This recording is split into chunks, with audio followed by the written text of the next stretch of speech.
दोस्तों, मेट्रो शहर दिल्ली की एक दिलचस्प परंतु मन को झकझोर कर देने वाली घटना है। एक रईसजादे अमन से मोहल्ले भर के लोग परेशान थे। अमन एक अमीर और दबंग परिवार का लड़का था। उसकी सबसे बुरी आदत लड़कियों को छेड़ने की थी। राह चलते सरेआम वह लड़कियों को छेड़ता और विरोध करने पर उन सब के साथ बदतमीजी से पेश आता था। दबंग परिवार का होने के कारण मोहल्ले के लोग भी बीच बचाव करने या उसका विरोध करने से डरते थे। इससे दिन प्रतिदिन उसका अहंकार बढ़ता ही जा रहा था। मोहल्ले की लड़कियां और औरतें उसके डर से घर से बाहर निकलने से परहेज करने लगी थी। इसी मोहल्ले में सीमा नाम की एक लड़की रहती थी। वह कॉलेज में पढ़ती थी और साथ ही कुछ परिवार के बच्चों को ट्यूशन भी देती थी। वह रोज सुबह कॉलेज के लिए निकलती और दोपहर बाद घर को लौटती थी। मोहल्ले में एक तरफ जहां सीमा की सुंदरता के चर्चे होते थे, वहीं उसकी सादगी और बुद्धिमत्ता की तारीफ करते भी लोग नहीं थकते थे। अपने स्वभाव के मुताबिक अमन पहले तो कई दिनों तक सीमा का पीछा करता रहा और संकेत में उसे छेड़ता रहा, परंतु जब सीमा ने कोई प्रत्युत्तर नहीं दिया तो गुस्से में उसने एक दिन कॉलेज से लौटते हुए उसका हाथ पकड़ लिया। अमन की इस हरकत से सीमा आवाक रह गई, परंतु इस दफा भी उसने कोई प्रतिक्रिया नहीं दी। अमन की पकड़ से सीमा ने अपने आप को छुड़ाते हुए तेजी से घर की तरफ रुख कर लिया।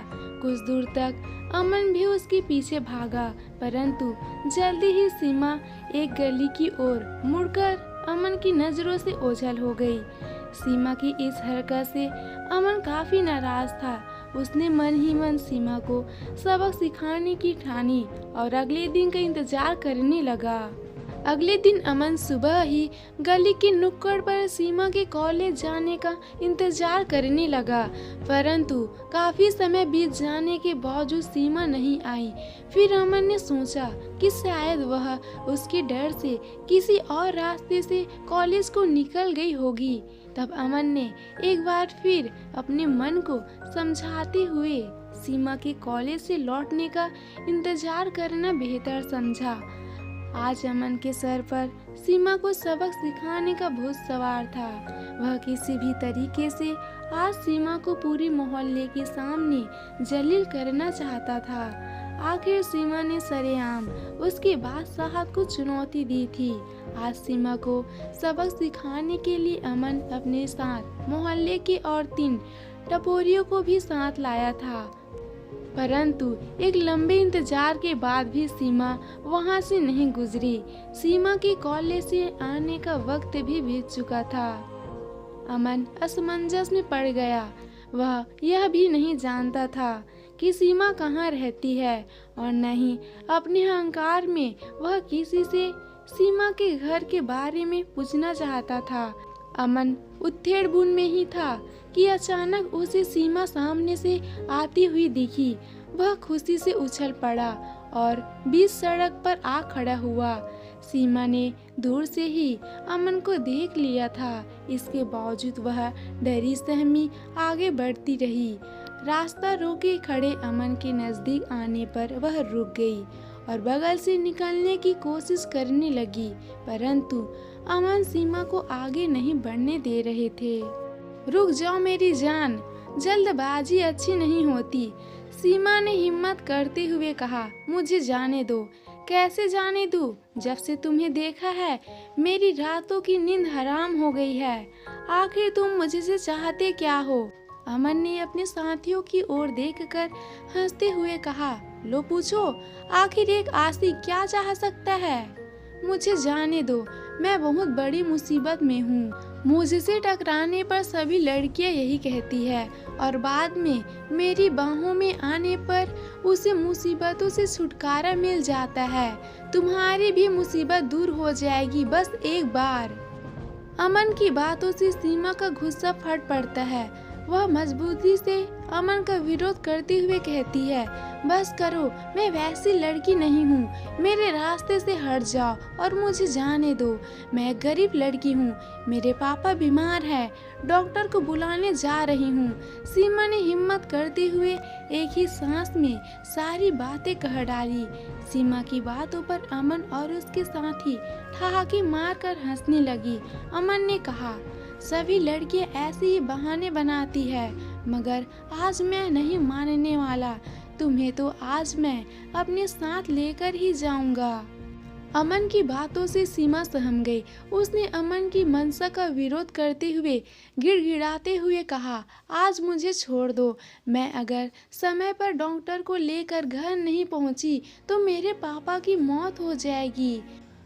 सीमा की बातों पर अमन थोड़ा ठिठका और धूर्तता दिखाते हुए बोला, मैं किसी डॉक्टर से कम हूँ क्या? तुम्हारे पापा का इलाज मैं कर दूंगा। चल तुम्हारे घर चलता हूँ।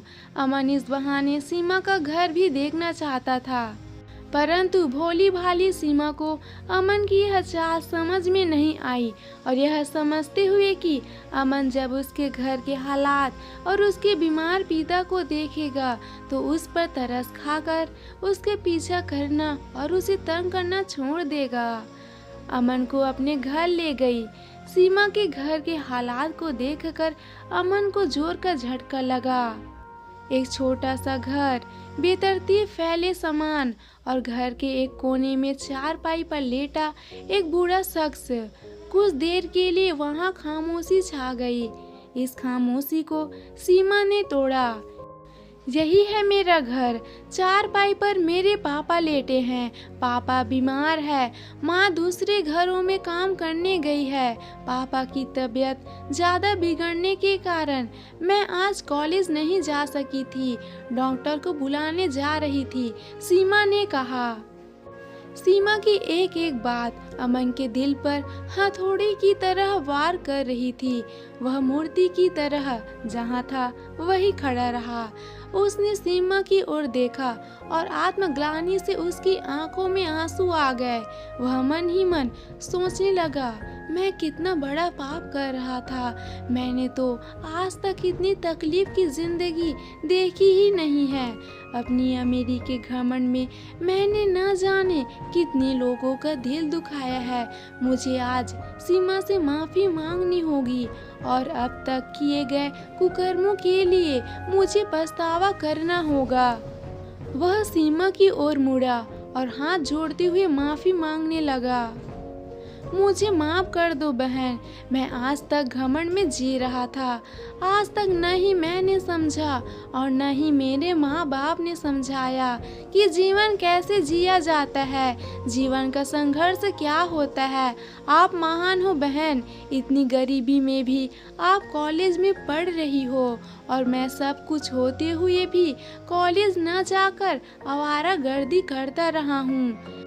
सीमा ने कहा, इसमें माफ़ी मांगने वाली क्या बात है भाई।